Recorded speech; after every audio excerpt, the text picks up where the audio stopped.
السلام علیکم ورحمۃ اللہ وبرکاتہ۔ صحیح البخاری حدیث نمبر 5758۔ باب قول النبی صلی اللہ علیہ وسلم الدین النصیحۃ للہ ولرسولہ ولأئمۃ المسلمین وعامتہم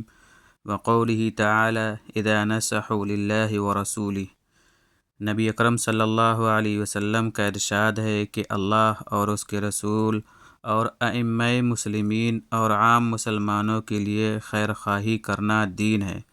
اور اللہ تعالیٰ کا ارشاد سورۃ توبہ میں اذا نصحوا للہ ورسولہ کہ جب کہ وہ اللہ اور اس کے رسول کے ساتھ خلوص رکھیں۔ وبہ حدثنا قال حدثنا مسدد قال حدثنا يحيى عن اسماعیل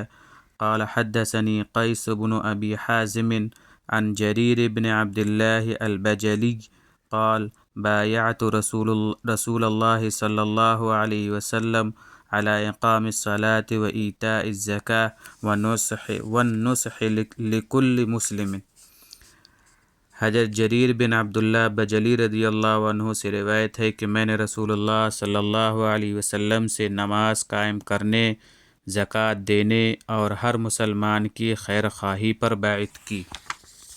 وبه حدثنا قال حدثنا ابو نعمان قال حدثنا ابو عوانة عن زياد بن علاقة قال سمعت جرير بن عبد الله يقول يوم مات المغيرة بن شعبة قال فحمد الله وأثنى عليه وقال عليكم باتقاء الله وحده لا شريك له والوقار والسكينة حتى يأتيكم أمير فإنما يأتيكم الآن ثم قال استعفوا لأميركم فإنه كان يحب العفو ثم قال أما بعد فإني أتيت النبي صلى الله عليه وسلم قلت أبايعك على الإسلام فشرط علي والنصح لكل مسلم فبايعته على هذا ورب هذا المسجد إني لناصح لكم ثم استغفر ونزل۔ زیاد بن علاقہ سے روایت ہے، انہوں نے بیان کیا کہ جس دن حضرت مغیرہ بن شعبہ کا انتقال ہوا، اس روز میں نے جریر بن عبداللہ رضی اللہ عنہ سے سنا، کھڑے ہو کر انہوں نے اول اللہ کی حمد و ثنا بیان کی اور لوگوں سے کہا تمہیں صرف خدائے وحدہ لا شریک سے ڈرنا چاہیے اور وقار اور سکون کے ساتھ رہنا چاہیے، یہاں تک کہ کوئی امیر تمہارے پاس آ جائے، وہ امیر ان قریب ہی تمہارے پاس آنے والے ہیں۔ پھر کہا اپنے مرحوم امیر کے لیے دعائے مغفرت کرو کیونکہ وہ بھی معافی کو پسند کرتے تھے۔ پھر کہا اب اسی حمد و صلات کے بعد سن لو کہ میں نبی اکرم صلی اللہ علیہ وسلم کی خدمت میں بیعت اسلام کی غرض سے حاضر ہوا، تو آپ صلی اللہ علیہ وسلم نے مجھ سے اسلام پر قائم رہنے کی اور ہر مسلمان کی خیر خواہی کی شرط لی، تو میں نے اسی پر آپ صلی اللہ علیہ وسلم کی بیعت کی، اور قسم ہے اس مسجد کے رب کی کہ یقیناً میں تمہارے لیے خیر خواہ ہوں۔ پھر انہوں نے استغفار کیا اور ممبر سے اتر گئے۔ النصیحۃ للہ،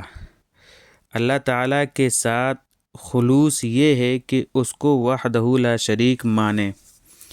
تمام صفات کمالیہ کے ساتھ متصف مانے اور نقائص اور رذائل سے اس کو منزہ اور پاک سمجھے اور پوری زندگی عبادیت و غلامیت کی بنا لے۔ وَلِرَسُولِهِ، رسول کے ساتھ خلوص یہ ہے کہ ان پر ایمان لائے اور جو رسول پر نازل ہوا ہے اس کی تصدیق کرے، اپنی تمام تر خواہشات کو آپ صلی اللہ علیہ وسلم کی لائی ہوئی شریعت کے تابع کر دے، آپ صلی اللہ علیہ وسلم کی تعظیم و تکریم میں کسی قسم کی کوتاہی نہ کرے، درود کا اہتمام کرے۔ وَلِأَئِمَّةِ الْمُسْلِمِينَ، ائمہ دو ہیں، ایک ائمہ علم و ہدایت اور دوسرے امراء و حکام۔ ائمہ علم و ہدایت کے ساتھ خلوص یہ ہے کہ ان کے علوم سے استفادہ کرتے رہیں، ان کی عزت و توقیر کریں، اگر ان کے مقلد نہ ہوں تو بھی ان کی شان میں بے ادبی نہ کریں، ان کی شان میں گستاخی کا انجام خطرناک ہوتا ہے۔ ائمہ سیاست یعنی امراء و حکام کے ساتھ خلوص یہ ہے کہ حق پر ان کی اطاعت و اعانت کی جائے، اور اگر خلاف شریعت کام کرنے لگیں تو ان کو حسن تدبیر اور خوش اسلوبی سے سمجھانے کی کوشش کریں۔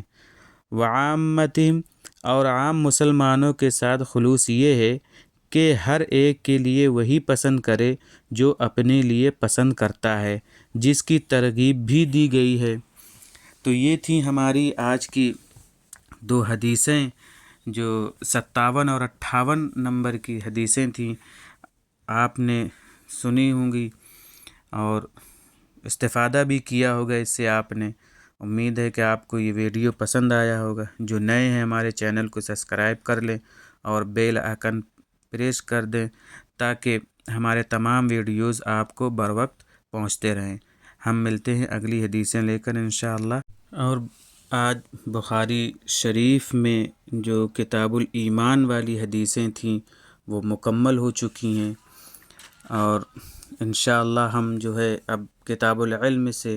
حدیثیں اپلوڈ کریں گے جن سے آپ مستفید ہوں گے۔ السلام علیکم ورحمۃ اللہ وبرکاتہ۔